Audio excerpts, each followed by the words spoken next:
வணக்கம். விரிந்த பார்வையின் இன்றைய காலை நேர செய்திச் சுருக்கம். வாசிப்பவர் சூர்யா தேவி.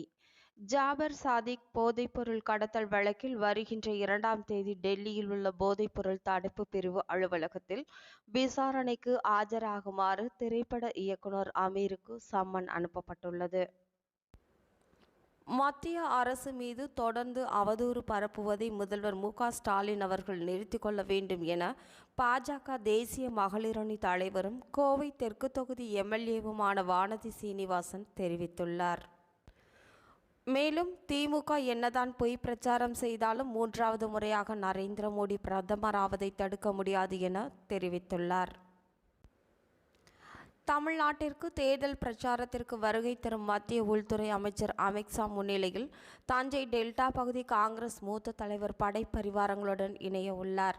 இதற்கான முன்னோட்டத்தை தஞ்சாவூரில் தமிழ்நாடு பாஜக தலைவர் அண்ணாமலை வெளியிட்டிருப்பது அரசியல் வட்டாரங்களில் பரபரப்பு. டிடிவி தினகரன் தேனி மக்களவை தொகுதியில் போட்டியிடுகிறார். இதுவரை அரசியலில் ஈடுபடாத அவரது மனைவி முதல் முறையாக கணவருக்கு ஆதரவாக தேர்தல் பரப்புரை செய்து வருகிறார்.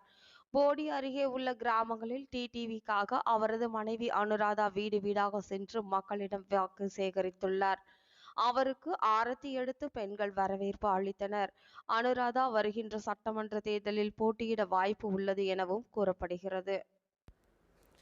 ஏப்ரல் மற்றும் மே மாதங்களில் இயல்பை விட அதிக வெப்பநிலை எதிர்பார்க்கப்படுவதாகவும் வெப்ப அலை வீசக்கூடும் எனவும் இந்திய வானிலை ஆய்வு மையம் கணித்துள்ளது. பாஜக மாநில பொருளாதார பிரிவு மாநில தலைவர் எம்.எஸ். மீது போக்சோ சட்டத்தில் போலீசார் வழக்கு பதிவு செய்துள்ளனர்.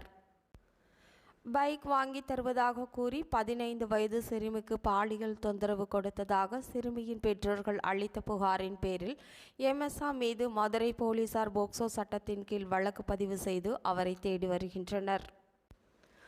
ராமநாதபுரம் வேட்பாளர் முன்னாள் முதலமைச்சர் ஓ. பன்னீர்செல்வம் மீது விதிகளை மீறி பணம் வழங்கியது மற்றும் அனுமதிக்கப்பட்ட நேரத்திற்கு முன்பாகவே கூட்டம் கூட்டியது உள்பட 3 பிரிவுகளின் கீழ் வழக்கு பதிவு செய்யப்பட்டுள்ளது.